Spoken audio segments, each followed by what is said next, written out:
Hi everybody, welcome to Christian Homestead. My name is Jared. In this video, we're going to do something a little bit different. I would like to ask you to say a prayer for my friend Troy with the Last Dispensation channel. If you're following me and you're subscribed, you probably already know about his channel. He's been doing YouTube for a long time.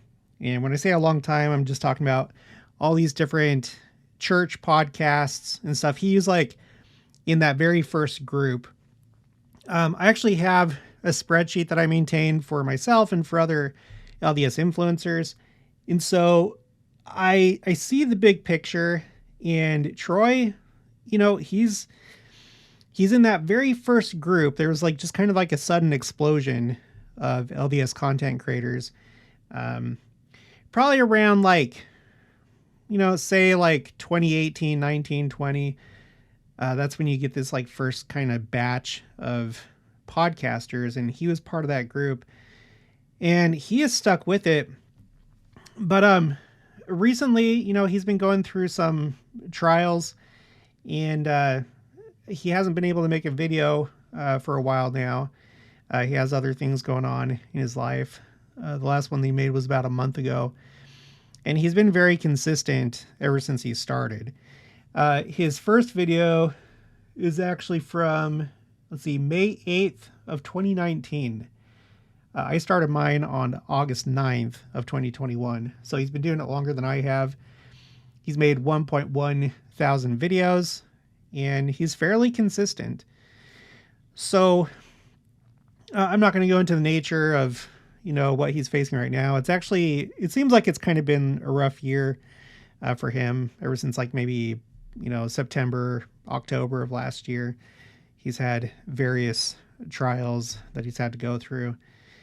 And I haven't spoken to him in a little bit. I hope that everything's okay, but I'd like to implore you guys to please pray for Troy. It wouldn't hurt to send him an email of support, comfort, love, letting him know that you appreciate him. He is essentially the first friend that I made on YouTube. I remember the first time that I spoke to him, I wanted to do an interview with him, because when you first start out a YouTube channel, you kind of think about, okay, well, here I am. I have like 10 subscribers. How do I want to get this ball rolling. You know, you're making content, and in the very beginning, you don't just want 10 people to see your videos. You want to reach a larger audience. And so commonly what people do is they'll kind of reach out to larger YouTubers, see if they can do a collaboration. And so I did that with Troy, and he accepted, to my surprise. And I remember talking to him on the phone the first time. I was outside of the house. I was on the homestead, and I was just with the cows just a few minutes before, and he called. And it was so surreal to me hearing his voice. You know, at that time he had like about 2,900 subscribers, which nowadays it's like, that's not very big. But back then I was just like, wow, it felt like talking to a celebrity.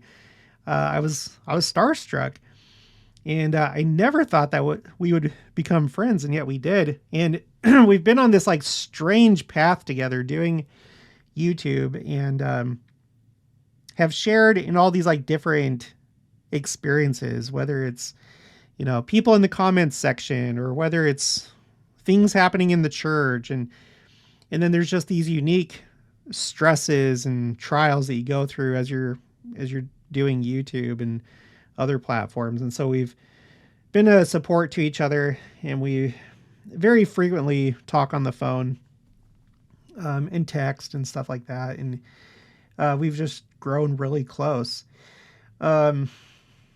I'll put a link to his channel in the description box below, but you can also find him under my featured channels. You see right here, this is my homepage. You go down, click on featured. Okay. And then after all the apostles, I have all the different channels that I would recommend that are mostly Second Coming channels. It's in alphabetical order, and Troy is right here. So make sure to subscribe to him. He is among the top influencers on YouTube.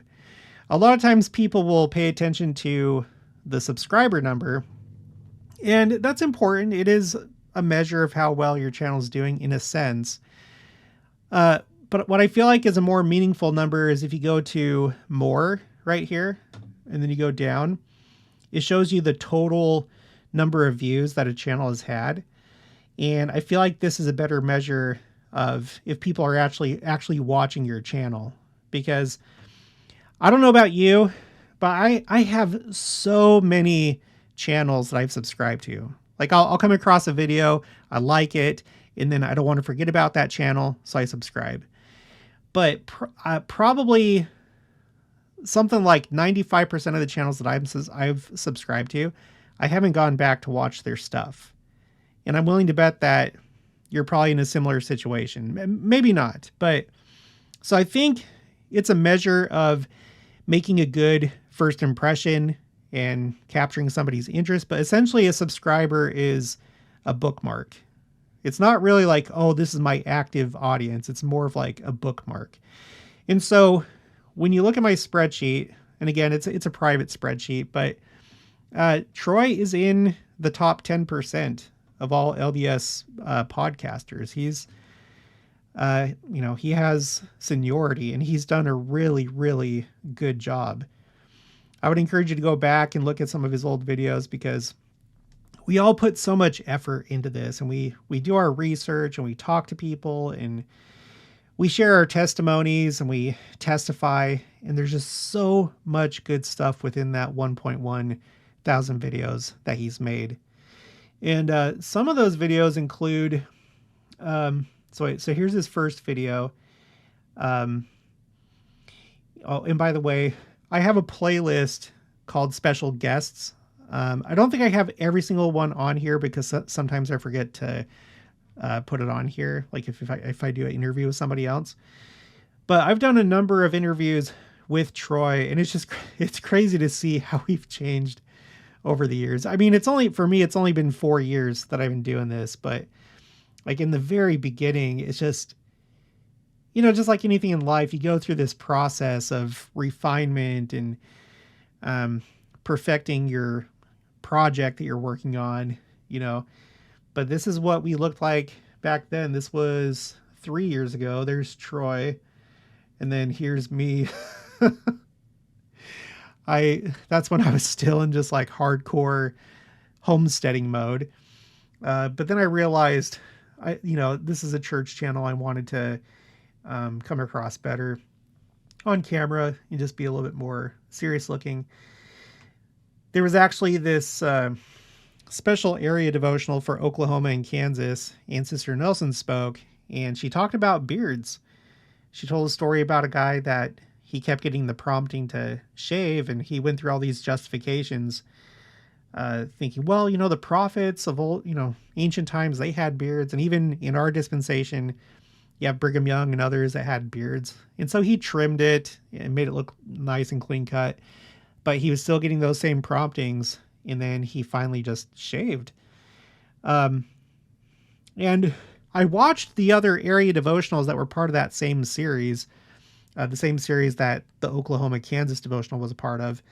And she didn't say that in any of the other ones. So I feel like for me, it was the right move. But this is what I used to look like on the channel. And then let's go back to Troy here. If I can find him, there's Troy. Okay, there we go. Here we are again. And we've done these joint interviews, interviewing other people. So here's Troy in his Sunday best. We were interviewing Hannah Stoddard with Joe Smith Foundation. We actually did a couple of those. As you can see, Troy's changed his look by this point, and so have I. Here I am in my studio in Kansas. Let's get a better. It's hard. I can't find the picture. I can't find the perfect frame to stop on, but. And then here's Troy with his beard. He did a beard for a while.